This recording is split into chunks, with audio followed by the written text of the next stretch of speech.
Wag na wag mong sasabihin sa akin na hanggang ganyan ka lang. I'd like to remind you na ang pangarap ay posible. Right? Posible ang pangarap mo. Wag na wag mong sasabihin sa akin na hanggang ganyan ka lang. Wag na wag mong sasabihin sa akin na okay ka na lang sa simpleng buhay. Kasi maniwala ka sa akin, hindi talaga yan ang gusto mo. Reasoning mo lang yan kasi feeling mo hindi mo deserve yung mas malaking bagay sa buhay na to. Defense mechanism mo lang yan na okay ka na sa simpleng buhay. Defense mechanism mo lang yan. Bakit? Kasi feeling mo hanggang ganyan ka lang. Ako nagsasabi sa iyo ngayon, deserve mong yumaman, deserve mong maging successful, deserve mong magkaroon ng masayang pamilya, deserve mong magkaroon ng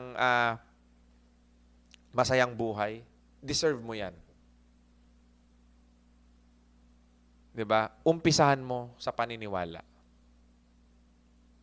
Just believe. Diyan ka mag-uumpisa. Alright?